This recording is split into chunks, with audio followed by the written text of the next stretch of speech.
Our topic for today is a blame game. This, I believe, has affected us one way or the other throughout our lives. It's either we are the ones who blame others, maybe we are being blamed. As a matter of fact, some people have even accepted the victim mode perpetually. So yes, the blame game. What is the blame game? I believe we should start with a bit of a definition. Basically, it's a defense mechanism and usually unconscious because, when you do something for so long, you do it without even thinking about it. So usually it's a defense mechanism where you have an unconscious impulse to deflect your vulnerability to another. Basically, the person who is into this classic blame game dance might not even realize it, feels he or she's right, has a reason to do that. And usually, the motive is to either attack the other person because you feel they've done something wrong or they keep doing something, sometimes to shame the other, to expose them, to pressure them, put them, put another in an uncomfortable situation. And you begin to ask, for what purpose? What do you want to gain from blaming another?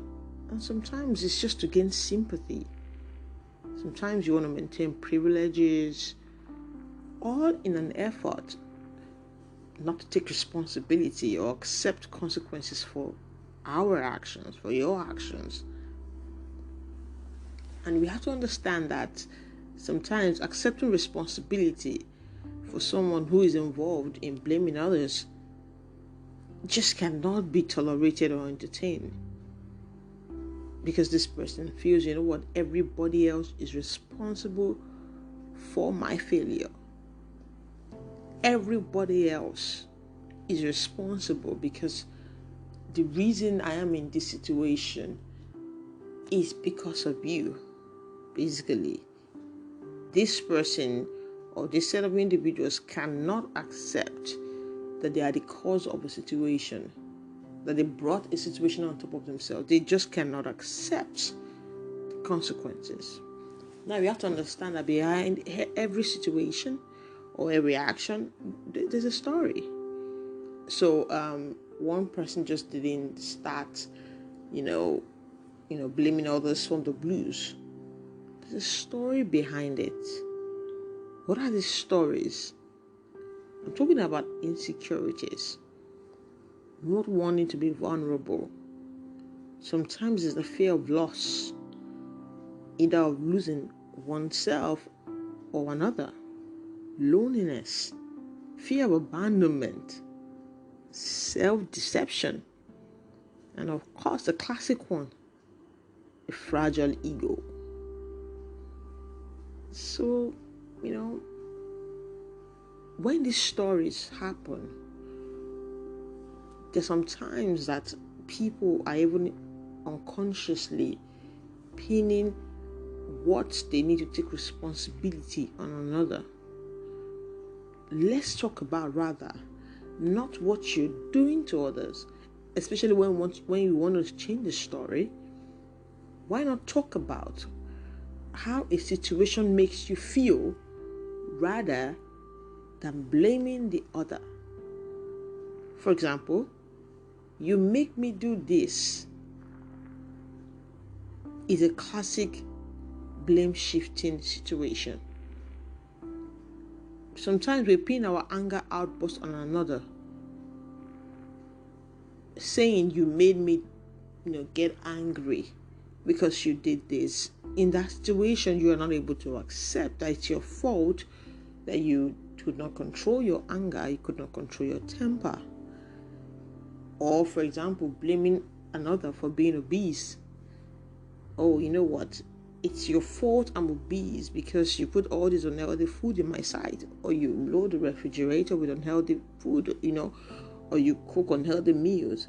You have to learn to take responsibility one way or another. Now, what's the flip side?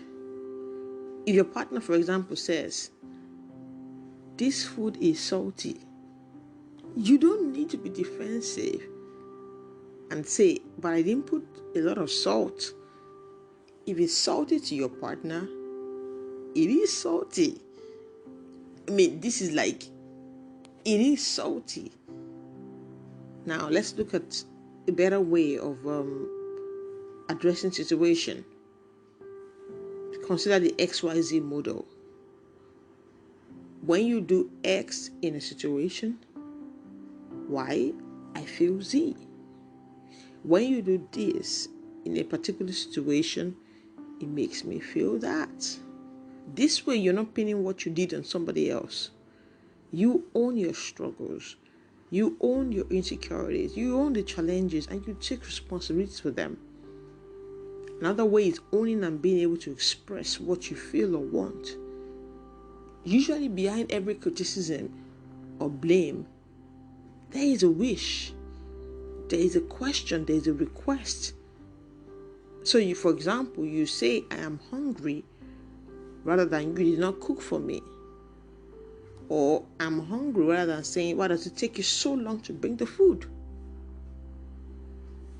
You could say, I feel sick. I'm coming down with a fever, rather than you did not, flee the room. There's a lot of mosquito. You are blaming the other person because you got bitten by, let's say, the mosquito. The gas is exhausted, rather than you did not refill the tank, and many others.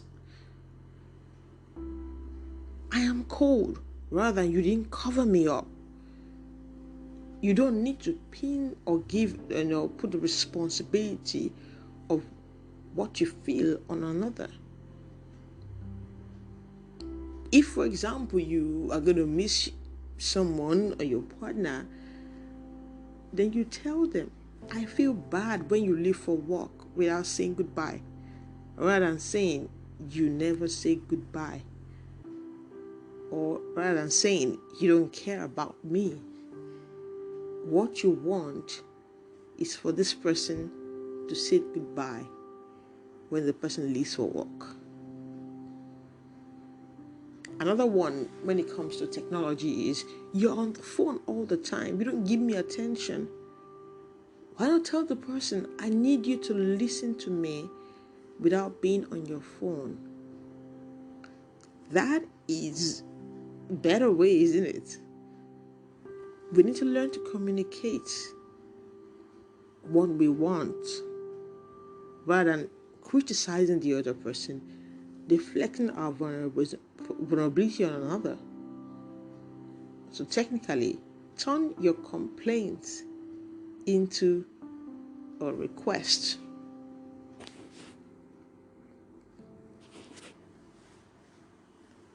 You say, for example, how do you turn your complaints into a request? If you are, always overwhelmed and, with housework, you could tell your partner, for example, I'll make dinner. Will you clean up? I mean, it's usually easier to say you're wrong rather than to say I need help. And you begin to wonder why do people, have a tendency to complain rather than request. I mean, the reason is because when we make a request, the other person could turn us down. And we fear the risk of being disappointed, the risk of losing face. So usually, when we complain, we be on the emotional high ground of being defensive. Usually, we don't say what we want. We just lash out at the other. For the lack of cooperation, we just lash out at the other because we don't want to be vulnerable. We would rather lash out rather than ask for what we want. So usually we place people on the defensive. And this really is a classic dance game. And a lot of us ask in such a way that will guarantee we do not get. We ask in such a way our needs will not be met. So anytime you want to blame somebody else, always remember the XYZ model. When you do X in situation Y, I feel Z.